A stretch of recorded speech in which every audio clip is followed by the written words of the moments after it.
오늘 하나님께서 저에게 주시는 말씀은 마태복음 1장 1절에서부터 17절입니다. 신약성경 1페이지입니다. 마태복음 1장 1절에서 17절입니다. 하나님의 말씀을 들으시기 바랍니다. 아브라함과 다윗의 자손 예수 그리스도의 계보라. 아브라함이 이삭을 낳고 이삭은 야곱을 낳고 야곱은 유다와 그의 형제들을 낳고 유다는 다말에게서 베레스와 세라를 낳고 베레스는 헤스론을 낳고 헤스론은 람을 낳고 람은 아미나답을 낳고 아미나답은 나손을 낳고 나손은 살몬을 낳고 살몬은 라합에게서 보아스를 낳고 보아스는 룻에게서 오벳을 낳고 오벳은 이새를 낳고 이새는 다윗 왕을 낳으니라. 다윗은 우리아의 아내에게서 솔로몬을 낳고 솔로몬은 르호보암을 낳고 르호보암은 아비야를 낳고 아비야는 아사를 낳고 아사는 여호사밧을 낳고 여호사밧은 요람을 낳고 요람은 우시아를 낳고 우시아는 요담을 낳고 요담은 아하스를 낳고 아하스는 히스기야를 낳고 히스기야는 므낫세를 낳고 므낫세는 아몬을 낳고 아몬은 요시아를 낳고 바벨론으로 사로잡혀 갈 때에 요시아는 여고냐와 그의 형제들을 낳으니라. 바벨론으로 사로잡혀 간 후에 여고냐는 스알디엘을 낳고 스알디엘은 스룹바벨을 낳고 스룹바벨은 아비옷을 낳고 아비옷은 엘리야킴을 낳고 엘리야킴은 아소르를 낳고 아소르는 사독을 낳고 사독은 아킴을 낳고 아킴은 엘리옷을 낳고 엘리옷은 엘르아사를 낳고 엘르아사는 mat단을 낳고 mat단은 야곱을 낳고 야곱은 마리아의 남편 요셉을 낳았으니 마리아에게서 그리스도라 칭하는 예수가 나시니라. 그런즉 모든 대수가 아브라함부터 다윗까지 14대요 다윗부터 바벨론으로 사로잡혀 갈 때까지 14대요 바벨론으로 사로잡혀 간 후부터 그리스도까지 14대더라. 아멘. 기도합니다. 하늘에 계신 우리 아버지여, 이 시간 말씀을 전하는 저의 마음 가운데 성령으로 조명하심으로 순수한 아버지의 복음을 전하게 하시고 선포하게 하옵소서. 또한 아버지의 말씀을 듣는 우리 원주장로교의 모든 성도들의 마음 가운데 성령으로 조명하심으로 아버지의 말씀을 밝히 깨닫게 하여 주옵소서. 뿐만 아니라 이들의 마음을 열어 그 말씀을 영접하게 하시고 그리하여 생명을 얻고 뿐만 아니라 그 얻은 생명으로 말미암아 입을 열어 주를 찬양케 하옵소서. 아버지여, 이 시간 말씀하옵소서.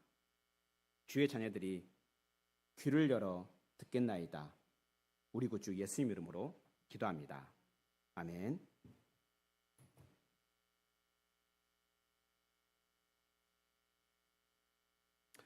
우리는 지난 2주 동안 마태복음의 족보를 통해서 말씀을 들었습니다. 오늘은 이제 마지막 족보복음 마지막 세 번째 말씀을 전하려 합니다. 그래서 일단 지난 2주 동안 전했던 그 말씀들을 간단하게 요약하고, 그리고 오늘은요, 하나님 나라가 어떻게 어떠한 경로를 통해서 우리에게 왔는지를 말씀을 하려고 합니다.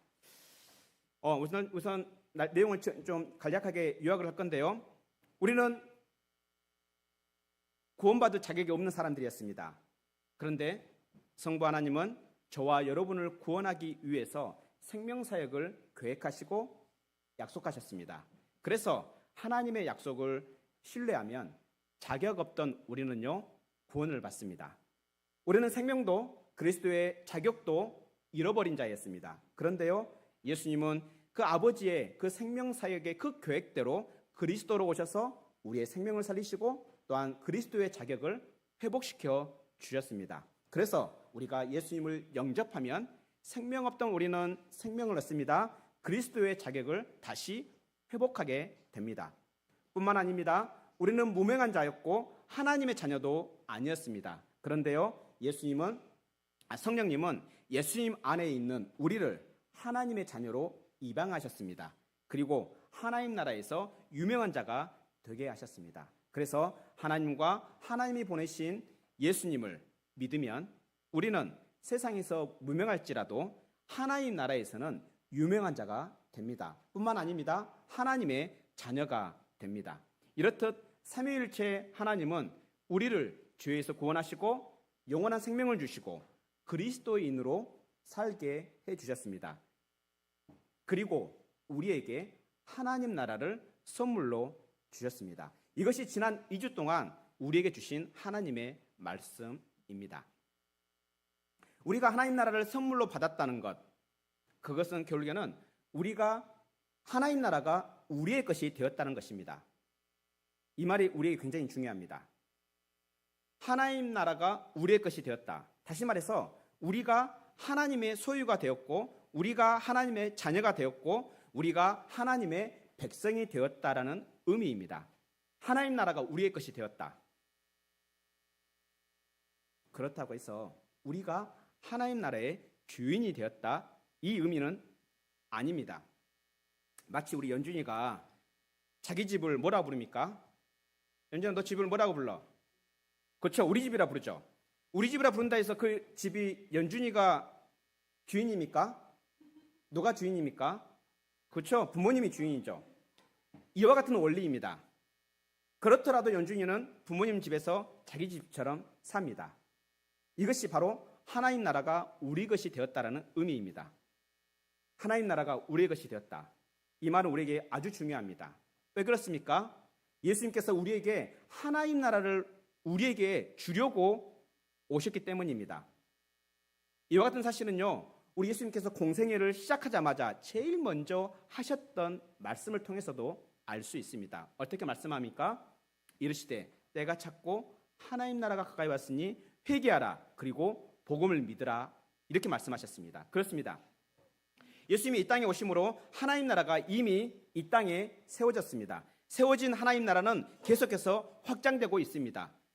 예수님이 자기 백성을 계속해서 부르심으로 하나님 나라는 확장되고 있습니다. 복음이 계속해서 전파되므로 하나님 나라는 확장되고 있습니다. 복음이 전파되고 하나님 나라가 계속해서 확장됐기 때문에 예루살렘으로부터 시작했던 그 하나님 나라는 마침내 우리에게까지 도착했고, 그래서 그 복음을 우리가 믿고 회개하고 그 복음을 믿으면 하나님 나라 백성이 됩니다. 우리가 하나님 나라 백성이 됩니다. 하나님 나라가 우리의 것이 됩니다. 우리가 상속받은 하나님 나라, 우리가 받는 하나님 나라는요, 이미 우리의 것입니다. 하지만 완성된 것은 아닙니다. 하지만 우리가 받은 하나님 나라는 곧 완성됩니다. 승천하셨던 예수님께서 다시 오시면 완성됩니다. 완성될 하나님 나라, 그 나라를 요한계시록에서는 이렇게 설명하고 있습니다. 모든 눈물을 그 눈에서 닦아주시니 다시는 사망이 없고 애통하는 것이나 곡하는 것이나 아픈 것이 다시 있지 아니하리니 처음 것들이 다 지나갔습니다. 그렇습니다. 우리는 완성된 하나님 나라에서, 이제 그 나라에서 슬퍼서 울 일은 없습니다. 부르짖을 일도 없습니다. 왜 그렇습니까? 하나님 나라에는 불의와 부조리가 없고 대신 의와 평화와 희락이, 기쁨이 있기 때문입니다. 그리고 하나님 나라에는 더 이상 아픈 것도 없습니다. 죽음도 없습니다.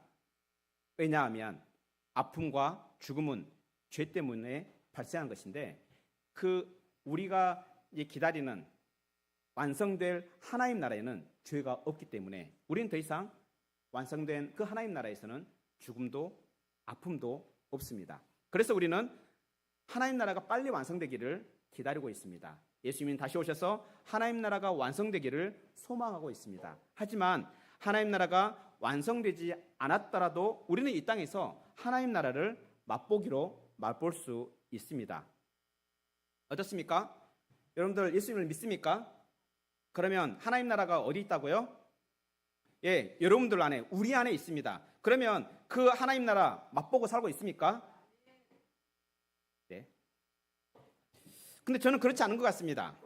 세상을 보면요, 하나님 나라의 맛보다는 세상의 맛이 더 진하고 더 강한 것 같습니다.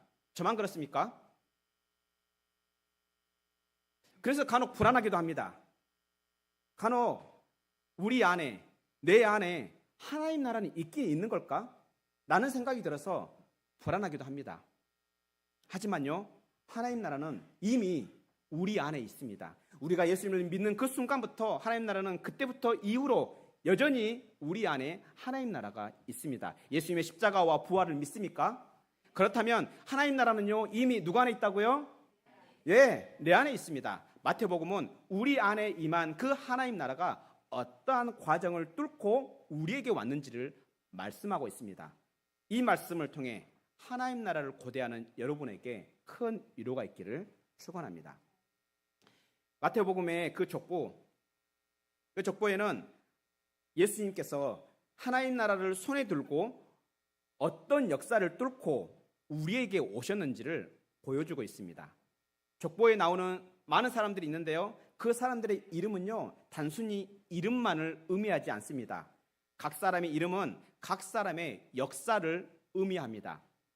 각각의 이름은 서로 다른 희노애락의 역사이며 생로병사의 역사입니다. 이렇듯 예수님은 여러 가지 서로 다른 역사를 뚫고 우리에게 오셨습니다. 그런데요, 그 족보를 쭉 보면 특이하게도 두 사람에게만 특별한 설명을 덧붙이고 있습니다.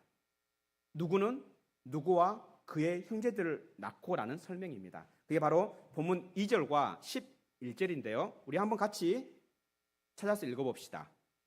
본문 2절과 11절입니다. 우리 한번 먼저 2절을 같이 읽어봅시다. 시작. 아브라함이 이삭을 낳고 이삭은 야곱을 낳고 야곱은 유다와 그의 형제들을 낳고, 그 다음 11절입니다. 시작. 사로잡혀 갈 때 요시아는 여고냐와 그의 형제들을 낳으니라. 우리가 잘 알고 있듯이 야곱과 요시아만 여러 명의 아들을 낳았던 것은 아닙니다. 그러지 않습니까? 우리 한번 그 다윗의 아버지 이새를 한번 봐봅시다. 이새도 다윗과 그의 형제들을 낳았습니다. 맞죠? 다윗은 또 어떻습니까? 다윗은 솔로몬과 그의 형제들을 낳지 않았습니까? 굉장히 많은 형제들을 낳았습니다. 그런데도 왜 사도 마태는 야곱과 요시아에게만 그와 그의 형제들을 낳고라고 이렇게 설명을 하고 있을까요? 이 말씀이 무슨 의미인지를 알려면 우리는 이 두 사람이 어떠한 삶을 살았는지를 알면 그 의미를 우리는 알 수 있습니다. 여러분들, 야곱이 어떤 사람입니까? 야곱은요 12명의 아들을 낳았던 사람입니다. 그 12명의 아들은요 나중에 이스라엘의 12지파가 됩니다. 다시 말하면 야곱은요 12지파의 아버지라 할 수도 있습니다. 그래서 야곱은 12지파의 시작이라고 할 수 있습니다. 이렇게만 보면 야곱에게는 마치 영광만 있는 것 같죠. 잘 되는 일만 있는 것 같죠. 하지만요 야곱의 생애를 살펴보면요 결코 그렇지는 않습니다. 야곱은 늘 생명의 위협을 받으며 살았습니다. 야곱은 하나님의 복을 굉장히 사모했던 사람입니다. 좀 지나치게 사모했던 사람입니다. 그래서 야곱은 수단과 방법을 가리지 않고 형 에서에게 있는 그 복을 쟁취하려 했습니다. 그래서 형 에서를 2번이나 속였습니다. 그래서 형 에서는 야곱을 죽이려고 합니다. 야곱은 형 에서가 자기를 죽이려 했기 때문에, 생명의 위협을 받았기 때문에 정말 급히 외삼촌 집으로 도망칩니다. 뿐만 아니라 야곱이 살았던 그 지역에서 외삼촌 집까지는 굉장히 먼 거리였습니다. 100km, 한 200km 가까이 되는 거리입니다. 그런데 그 길은요 우리처럼 이렇게 보안이 잘 돼 있고 들짐승이 없는 그런 게 아닙니다. 광야입니다. 그래서 야곱은 외삼촌 집에 가는 그 길, 그 광야에서 들짐승의 위협과 낮의 더위와 밤의 추위로 인해 생명의 위협을 받았습니다. 또한 야곱은 외삼촌 집에서 그렇게 외삼촌 집에 무사히 도착은 했지만 그 삶이 그리 순탄하지는 않았습니다. 외삼촌은 야곱, 그 조카 야곱의 품삯 받아야 할 그 대가를 10번이나 속였습니다. 그래서 야곱은 야반도주합니다. 그러자 외삼촌은 야곱을 죽이려고 쫓아옵니다. 이와 같이 야곱은 외삼촌에게도 생명의 위협을 받았습니다. 그럼에도 불구하고 하나님께서 그를 도와주심으로 외삼촌의 손에서 벗어나긴 했지만 여전히 형 에서로부터 생명의 위협을 받고 있었습니다. 이렇듯 야곱은요 친형 에서에게도 생명의 위협을 받았고 외삼촌에게도 생명의 유업을 받았습니다. 뿐만 아닙니다. 광야에서는 들짐승에게 또 낮의 더위와 밤의 추위에 생명의 유업을 받았습니다. 우리 일반적으로 사람이 계속해서 생명의 유업을 받게 되면 어떻습니까? 왕성해질까요? 그러지 않습니다. 보통 언젠가는 사라지고 맙니다. 소멸하고 맙니다. 그런데요, 야곱은 그렇지 않았습니다. 하나님은 야곱의 그렇게 생명의 유업을 받는 가운데서도 야곱을 보호하시고 번성하게 하셨습니다. 이렇듯 야곱의 후손으로 오신 예수님은 생명의 유업을 뚫고 우리에게 오셨습니다. 그 다음으로 요시아를 봐봅시다. 요시아는 남유다 말기의 왕이었습니다. 남유다에서 종교개혁을 단행했던 사람이 단 2명뿐입니다. 그 중에 한 명이 요시아입니다. 요시아는 하나님의 말씀대로 살려고 몸부림쳤습니다.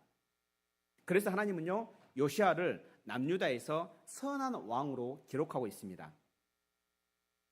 그런데 그 요시아가 죽은 후에 남유다는 급격하게 쇠락합니다. 심지어는 요시아의 후손이었던 여고냐는 바벨론으로 사로잡혀 갑니다. 바벨론으로 사로잡혀갔다. 왕이 바벨론으로 사로잡혀갔다는 이야기는 무슨 의미입니까? 나라가 망했다는 이야기입니다. 그리고 그 왕이 포로로 잡혀갔다는 의미입니다. 그러나 하나님은 다윗의 왕위를 이을 후손이 소멸되지 않게 하셨습니다. 도리어 번성하게 하셨습니다. 이렇듯 다윗의 후손으로 오신 예수님은 소멸의 유업을 뚫고 오셨습니다. 이와 같이 예수님은 생명의 유업을 뚫고 소멸의 유업을 뚫고 우리에게 오셨습니다. 예수님은 하나님 나라를 손에 쥐고 우리에게 오셨습니다. 예수님의 그 손에 있는 하나님 나라는 생명을 뚫고 소멸의 위협을 뚫고 오는 나라입니다. 하나님 나라가 오는 것은 결국에는 세상 그 어떤 것도 막을 수 없다는 것을 우리에게 보여줍니다. 이와 같은 사실을 다니엘은 밤의 환상 중에 봅니다. 아들이신 그 인자가 하나님 나라를 손에 들고 오는 그 광경을 환상으로 봅니다. 그 환상이 바로 다니엘서 7장 13절에 14절에 말씀하고 있는데요. 제가 읽어드리겠습니다.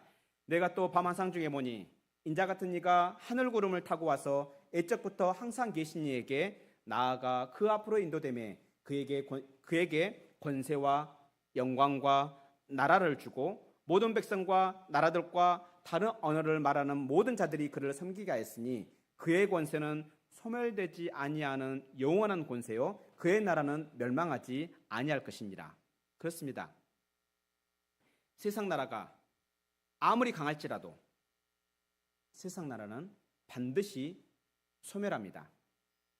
세상 나라가 흔드는 그 강력한 권세로 세상을 뒤집어 흔들지라도 그 권세는 잠깐입니다. 그러나 예수님께서 세우시는 하나님 나라는 그렇지 않습니다. 우리가 예수님을 믿음으로 우리가 상속받은 우리 안에 있는 하나님 나라는 그렇지 않습니다. 하나님 나라는 생명의 위협과 소멸의 위기를 뚫고 우리에게 임한 나라입니다. 우리가 상속받은 그 하나님의 나라는 소멸되지 아니하는 영원한 나라입니다. 그리고 그 나라는 반드시 완성될 것입니다. 그 하나님 나라가 우리 안에 있습니다. 비록 우리가 세상에서 가진 것이 없어도, 세상에서 자랑할 것이 없어도, 세상에서 인정받지 못하더라도 우리 안에 하나님 나라가 있다는 것을 좀 기억했으면 좋겠습니다. 우리 안에 하나님 나라가 있음에도 불구하고 우리가 모르면요, 우리는 정말 불행하게 살 수밖에 없습니다. 우리 안에 하나님 나라가 있다는 것을 알고 그리고 그것을 우리가 누릴 때 비로소 우리는 이 땅에서 하나님 나라를 맛보며 살 수가 있습니다. 맛본 자들만이 진정한 하나님 나라를 고대하게 됩니다. 기다리게 됩니다.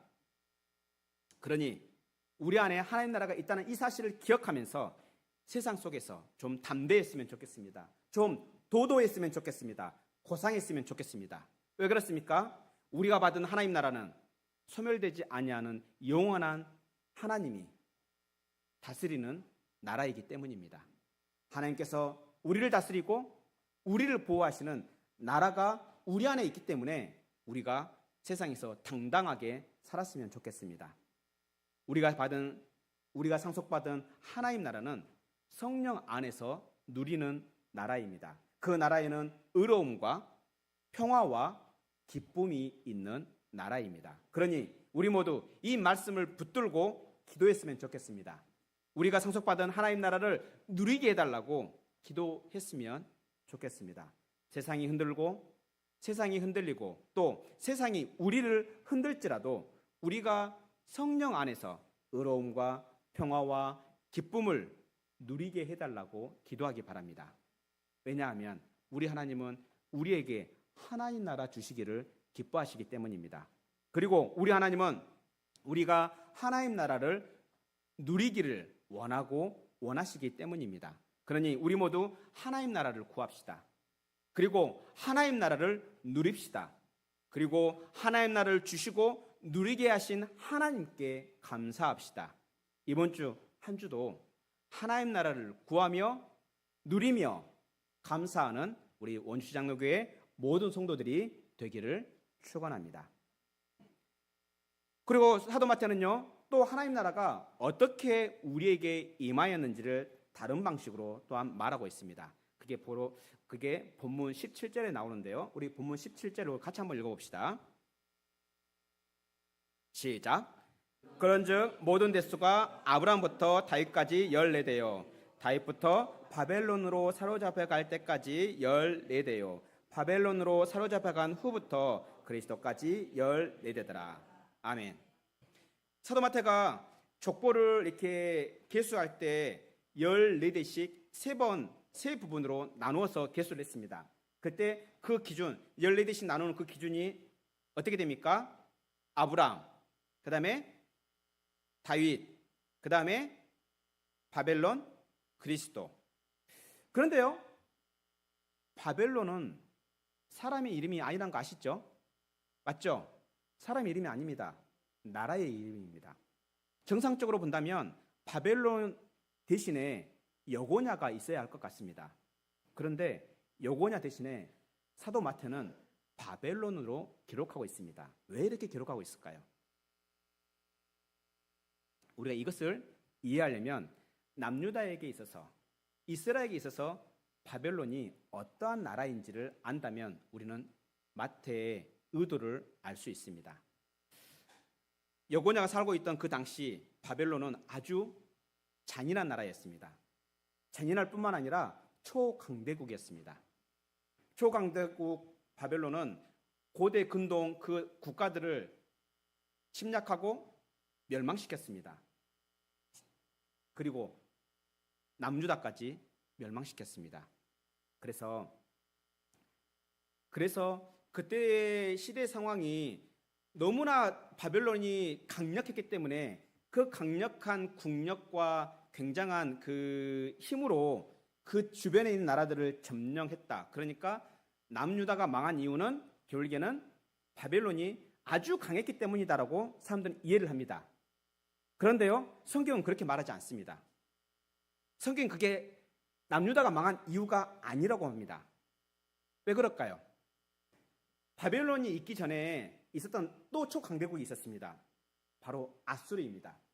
아수르 또한 굉장한 막강한 힘, 또 엄청난 잔인함, 이걸로 고대 근동 지역에 있는 그 나라들을 전부 다 점령을 했어요.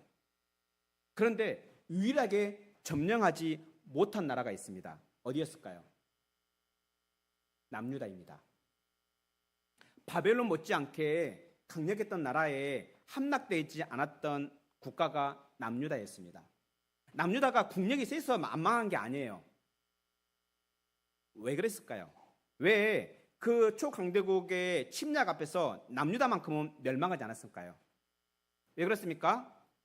하나님께서 남유다를 보호하셨기 때문입니다. 하나님을 예비하고 하나님의 말씀을 지키는 남유다를 하나님께서 보호하고 지키셨기 때문에 남유다는 초강대국 바벨론에게 멸망당하지 않았습니다. 그런데 그 다음 세워진 바벨론에 의해서 멸망당했다. 그러면 멸망당한 이유가 이제 명확하게 드러났죠. 왜 멸망당했겠습니까? 네, 맞습니다. 여러분 지금 짐작하는 게 맞습니다. 남유다가 망한 이유가 바로 하나님 말씀을 지키지 않았기 때문입니다. 만약에 이들이 하나님 말씀을 여전히 지켰고 하나님 말씀에 순종했다면 아수르가 쳐들어왔을 때 아수르의 18만 5천 명을 하루아침에 죽여버린 이 역사가 일어났을 건데 남유다는요 그러지 않았습니다. 하나님 말씀을 지키지도 않았고 하나님의 말씀에 순종하지도 않았기 때문에 바벨론에 망하게 되었습니다. 왜 망했는지 그때 당시에 남유다의 모습을 보면 알 수 있습니다. 남유다는요 스스로를 하나님 백성이라 생각했습니다. 거기까지는 맞습니다. 그런데 하나님 백성이라고 자기를 하나님 백성이라고 생각은 하는데 하나님 말씀을 안 지켰어요. 하나님 말씀을 순종하지 않았어요. 그러면서도 하나님이 자기 나라를 보호해주고 지켜줄 거라 착각했습니다. 남유다는요 우상을 숭배하면서 하나님이 자기들을 보호해줄 거라고 지켜줄 거라고 착각했습니다. 이게 말이 됩니까? 좀 감이 안 오죠. 예를 들어볼게요. 성경은 자주 이스라엘 백성과 하나님을 처녀와 신랑 혹은 유부녀와 남편으로 비유를 합니다. 마치 유부녀가 잘생긴 다른 남자와 외도하면서 자기 신랑이 자기를 사랑해주고 자기를 보호해줄 거라 착각한 것과 동일합니다. 그럼 좀 이해가 되시죠? 남유다가 자기의 하나님을 배반하고 다른 신을 섬겼다. 그러면서 그 하나님이 자기를 사랑해주고 보호해줄 거라 생각했다. 이건 착각이죠? 예. 그 결과 하나님께서는 바벨론을 사용해서 남유다를 징계하십니다. 바벨론은 단 한 번도, 그러니까 남유다는요 바벨론에게 침략당하고 멸망당하기 전의 역사를 보면 단 한 번도 다른 나라에 정복당한 적이 없었습니다. 그런데 남유다는 바벨론에게 정복당했습니다. 그래서 바벨론은요 남유다에게 있어서 수치스러운 역사입니다. 자기들이 잘못해서 자기들이 외도해서 만들어진 역사이기 때문에 남유다의 입장에서 바벨론은요 부끄러운 역사입니다. 또요 바벨론은 남유다가 이렇게 바벨론이 남유다를 멸망시키기까지 3번을 침공을 합니다. 바벨론이 남유다를 상대로 3번을 침공했다는 이야기는 뭐가 3번 있었다는 이야기예요? 전쟁이 3번 있었다는 이야기죠. 그런데 말이 전쟁인지 남유다가 일방적으로 두들겨 맞고 유린당하는 전쟁입니다. 왜요? 그때 당시에 남유다는 굉장한 막강한 초강대국이었고 반면에 유다는요 이제 진짜 말 그대로 풍전등공 같은 나라였어요. 그냥 가만히 놔둬도 망하는 게 이상하지 않을 만큼 국력이 완전히 쇠한 나라였어요. 그러니까 말이 전쟁이지 전쟁이라 말하기에는 좀 민망한 말이죠. 3번이나 일방적으로 두들겨 맞고 유린당한 전쟁이었습니다. 3번에 걸쳐 그 전쟁이 일어났다. 말이 전쟁인지 생각해 보십시오. 전쟁은 어떻게 전쟁을 합니까? 예? 끝장 보는 거잖아요. 끝장 보는 거잖아요. 그러면 어떻게 되겠어요? 전쟁하는 남자들은 어떻게 되겠어요? 엄청 죽겠죠? 여자들은 어떻게 되겠습니까? 유린당할 것입니다. 또 많은 사람들은 포로로 잡혀갈 것이고 또 수많은 아이들은 어떻게 되겠습니까? 고아가 됐습니다. 이렇듯 남유다는 전쟁으로 인해 3번의 그 전쟁으로 인해 엄청난 고통을 겪었습니다. 이렇듯 남유다에게 바벨론은 고통스러운 이름이었습니다. 우리 일제강점기 때 우리나라가 겪었던 그 수치와 고통을 생각한다면 남유다와 바벨론의 그 관계를 쉽게 이해할 수 있을 것입니다. 이렇듯 남유다에게 있어서 바벨론은 수치와 고통의 역사였습니다. 마태는 이러한 역사를 알고 있었을까 모르고 있었을까요? 아주 잘 알고 있었어요. 그러면 왜 하필이면 여고냐라는 이름의 왕의 이름을 써도 되는데 굳이 수치와 고통의 이름 바벨론의 이름을 사용했을까요? 실제로 그 바벨론은요 사도 마태가 살아있을 당시에는 이미 멸망하고 없는 나라예요. 그럼에도 불구하고 바벨론이라는 이름을 쓰는 이유가 뭘까요? 그 이유는 하나님의 나라, 예수님께서 가지고 오시는 그 하나님 나라, 예수님께서 세우시는 그 하나님의 나라가 어떤 나라인지를 우리에게 보여주기 위해서입니다. 알려주기 위해서입니다. 예수님이 가져오는 하나님의 나라, 예수님의 손에 들고 오는 그 하나님 나라는 어떠한 수치와 고통에서도 좌절되지 않냐고 반드시 세워지는 나라라는 것을 우리에게 알려주기 위해서입니다. 그렇습니다. 우리 예수님이 세우시는 하나님의 나라는 그 누구도 막을 수 없습니다. 초강대국이라 할지라도, 잔인한 나라라 할지라도 막을 수 없습니다. 마태는 이 사실을 우리에게 알려주려고 왕의 이름 대신에 바벨론을 사용하고 있는 것입니다. 그리고 마태는요, 하나님 나라를 대적하는 세상 나라는 반드시 심판받는다라는 것을 또한 말씀하고 있습니다. 남유다를 멸망시킨 바벨론, 그 당시에는 초강대국이었고 영원히 멸망하지 않을 나라로 보였을 것입니다. 그 나라는 사도 마태가 살고 있을 그 당시에는 이미 어떤 나라예요? 없어진 나라입니다. 왜 없어졌습니까? 성경은 뭐라 말합니까? 하나님의 심판을 받아 없어졌다라고 말합니다. 왜 심판을 받았습니까? 자기 백성을 유린했기 때문입니다. 자기 백성을 유린했기 때문에 그 나라를 하나님께서 심판하셨고 그 나라는 지구상에서 사라진 것입니다. 뿐만 아닙니다. 마태복음을 기록할 그 당시의 초강대국 어디입니까? 로마입니다. 하나님을 대적했던 바벨론, 하나님께 심판을 받아 없어졌다. 또 마태가 살고 있던 그 당시의 초강대국 로마도 마찬가지 하나님의 백성을 어떻게 합니까? 유린하고 핍박했습니다. 그러니까 이 말은 결국엔 간접적으로 무슨 말을 하고 있는 거예요?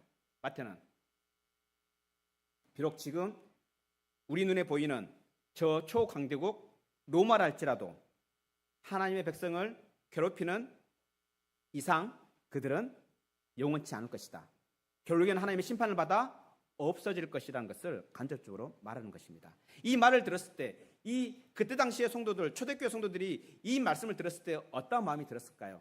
그렇게 로마에게 많은 괴롭힘을 당하고 있는 그 성도들은 어떤 마음이 들었을까요? 이 말씀이 정말 위로가 됐을 것입니다. 비록 그들이 그 로마에 의해서 괴롭힘을 당하고 예배에 방해를 당하고 또 순교를 당하고 그러한 상황 가운데 말이 순교지 사자밥이 되고 십자가에 찢기고 이러한 상황 가운데서 저 강력한 바벨론과 같은 로마도 하나님의 심판을 받아 결국에는 없어질 것이다. 하지만 성도들 너희들에게 임한 하나님 나라는 영원할 것이다. 소멸되지 않는 영원한 나라가 예수님께서 다시 오시면 완성될 것이라는 이 말씀은 그때 당시 성도들에게 큰 위로가 되었을 것입니다.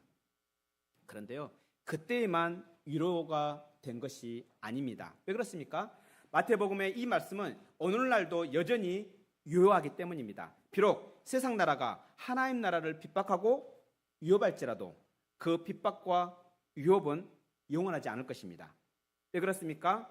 하나님께서 세상 나라를 반드시 심판하실 것이기 때문입니다. 교회는 이 땅에 세워진 하나님 나라입니다. 하나님 나라는 교회를 통해서 확장됩니다. 그래서 하나님의 말씀을 지키고 순종하는 교회는 영원히 지속될 것입니다. 왜냐하면 우리 예수님이 교회를 세우시고 보호하시고 지키시기 때문입니다. 우리 예수님께서 전에 하셨던 이 말씀을 들으면 이 말씀을 우리는 이해할 수 있고 확신할 수 있습니다. 예수님께서 마태복음 16장 18절에 이렇게 말씀하십니다. 내가 이 반석 위에 내 교회를 세우리니 음부의 권세가 이기지 못하리라. 그렇습니다. 세상에 대하여 십자가로 승리하신 예수님이 교회를 세우시고 보호하십니다. 이 사실을 믿는다면 우리는 세상에서 담대했으면 좋겠습니다. 예수님이 세상을 이기셨습니다. 십자가로 세상을 이기셨습니다. 세상을 이기신 예수님께서 우리와 함께 하십니다. 그리고 예수님의 그 승리가 우리의 것이기 때문에 우리가 세상에서 담대했으면 좋겠습니다. 말씀을 맺으려 십자가를 지시고 3일 만에 부활하신 예수님은 하늘로 올라가셨습니다. 승천하셨습니다. 승천하신 우리 예수님은 다시 오실 것입니다. 왜 그렇습니까? 우리 예수님께서 다시 오신다라고 우리에게 약속하셨기 때문입니다. 다시 오실 그때를 우리는 모릅니다. 아무도 모릅니다. 하지만 반드시 오십니다. 2000년 전에 우리 예수님께서 모든 수치와 고통의 역사를 뚫고 오신 것처럼 승천하신 예수님 또한 반드시 오실 것입니다. 우리 예수님께서 다시 오시면 우리 안에 임한 하나님 나라는 완성될 것입니다. 완성된 하나님 나라에서 우리는 영원토록 왕노릇 할 것입니다. 다시는 아픈 것도 없고 다시는 사망이 없을 것입니다. 완성된 그 나라에는 더 이상 죄가 없습니다. 그래서 불의도 없고 부조리도 없습니다. 그리고 우리가 말씀을 지키면서 말씀을 지키기 위해서 그렇게 흘렸던 눈물을 우리 예수님께서 닦아주실 것입니다. 완성된 하나님 나라에서는 더 이상 죽음도 없고 아픔도 없습니다. 애통하는 것도 없고 곡하는 것이 다시는 있지 않을 것입니다. 그러니 이 사실을 믿고 하나님 나라를 소망하며 어떠한 상황 속에서도 위축되지 말고 담대하고 당당하게 살아가는 우리 원주시 장로교회 모든 성도들이 되기를 축원합니다. 기도하겠습니다. 하늘에 계신 우리 아버지여, 아버지께서 계획하신 모든 것을 위해, 우리를 위해 그 일들을 이루어 주셔서 감사합니다. 아버지께서 계획하신 것을 모두 성취하신 예수님 감사합니다. 예수님께서 성취하신 그 모든 은택을, 그 은혜를 우리에게 선물로 주신 성령님 감사합니다. 예수님의 십자가와 부활로 하나님 나라를 이 땅에 세우시고 우리를 성령 안에서 하나님의 자녀로 불러주셔서 감사합니다. 그리고 우리에게 하나님 나라를 상속하여 주셔서 감사합니다. 우리에게 주신 하나님 나라는 어떠한 수치와 고통의 시련에도 소멸되지 아니하는 영원한 나라이라는 것을 우리로 기억하게 하옵소서. 우리로 하나님 나라를 누리게 하옵소서. 이 땅에서 어려움을 당할지라도 우리의 안에 하나님 나라가 있다는 이 사실을 기억하게 하시고 그 나라는 예수님께서 오실 때 완성되고 그 완성된 나라에서 우리가 왕노릇 한다는 것을 기억하며 고대하며 살게 하옵소서. 그래서 우리가 어떠한 고난 속에서도 담대하게 하시고 당당하게 하시고 우리로 이 땅에서도 하나님의 자녀답게 왕같은 제사장으로 살게 하옵소서. 만왕의 왕이신 예수 그리스도의 이름으로 기도합니다. 아멘.